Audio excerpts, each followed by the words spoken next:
Bonjour à toutes et à tous, l'actualité en ce lundi, c'est tout de suite. On reviendra dans cette édition sur la manifestation des parents de Selom et Matisse, c'était ce samedi à Lille.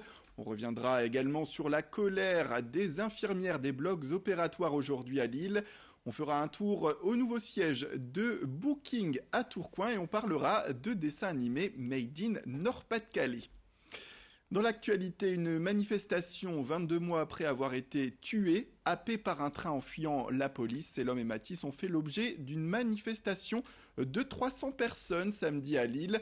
Le cortège s'est réuni gare Lille-Flandre à l'endroit du drame pour demander vérité et justice. Samedi, leurs mères ont manifesté leur colère envers une police qu'elles jugent coupable de la mort de leur enfant. Elles ont de nouveau réclamé une reconstitution de la scène. Les manifestants veulent connaître la vérité quant au rôle de la police. L'objectif est de savoir comment et pourquoi a eu lieu cette intervention le soir du 15 décembre à Lille-Fives. Or, pour l'instant, le juge chargé de l'enquête a refusé cette reconstitution. Explication avec le témoignage de ses parents au micro de Florine Curec. Nous, on souhaite, mais vraiment, une reconstitution et on va se battre pour l'avoir, pour faire avancer l'enquête. Parce que pour nous, cette reconstitution est primordiale, puisqu'il y aura toutes les personnes qui ont été présentes, même les 2 survivants qui étaient sur les voies ferrées avec nos enfants. Et là, nous voulons être confrontés aux 4 policiers qui ont mis en péril nos enfants et ne nous ont pas assistés non plus. Les infirmières de blocs opératoires, dites les IBAUD, manifestent cet après-midi à Lille. Elles sont plus d'une centaine à avoir fait le déplacement depuis les hôpitaux de Lille, de Boulogne-sur-Mer, de Dunkerque ou encore d'Hasbrook. La raison de leur colère est multiple. Toutes souhaitent avant tout que leur spécialité, qui leur permet notamment d'assister le médecin en bloc opératoire, soit reconnue. Aujourd'hui, selon Marie Huicard, que nous avons pu interviewer, elles sont parfois remplacées par une infirmière qui n'a pas cette spécialité au sein des blocs opératoires. L'autre grande demande reste bien sûr l'amélioration des conditions de travail à l'heure où le temps consacré aux patients se réduirait trop, selon elle. Il s'agirait enfin d'obtenir une meilleure rémunération. Marie Huicard affirme pour sa part qu'elle ne toucherait que 40 € bruts en plus suite à sa spécialisation. On l'écoute.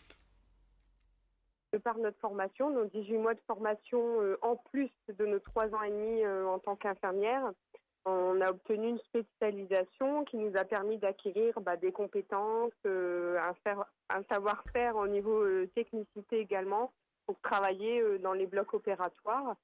Et en fait, avec toutes les réformes qui sont d'actualité, avec les urgences, avec plein d'autres choses, on veut avoir l'exclusivité de notre profession. On n'a pas été reconnu, que ce soit d'un point de vue salarial ou d'un point de vue professionnel par rapport à cette exclusivité de fonction qu'on a acquérie en plus pendant nos 18 mois de spécialisation.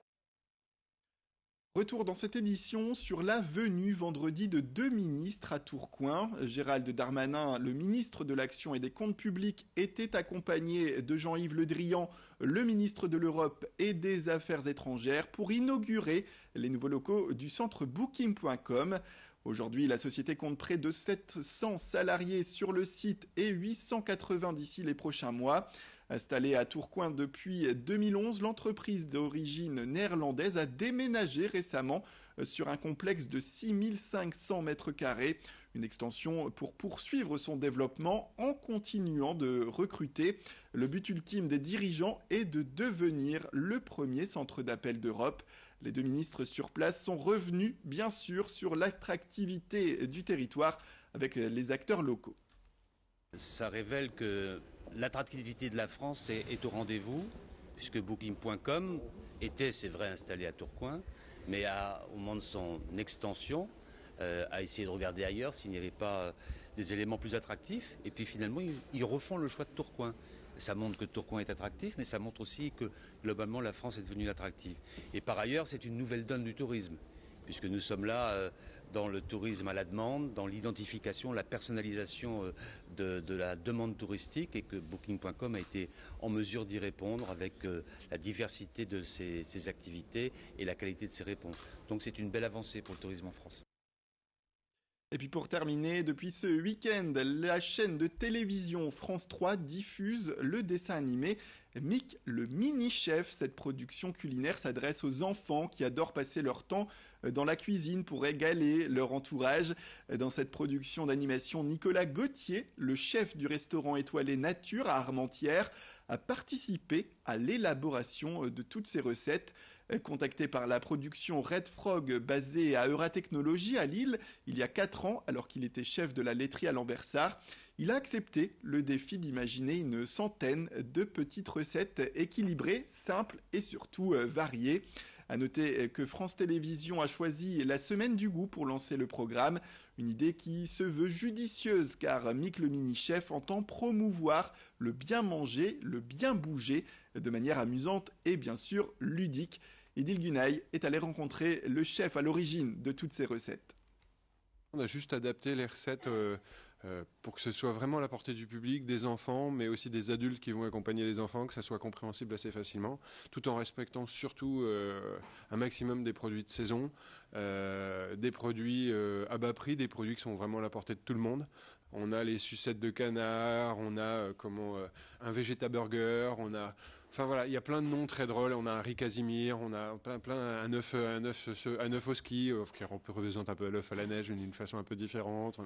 Voilà, il y a vraiment plein de recettes, aussi bien sucrées que salées, en entrée, en plat, en dessert.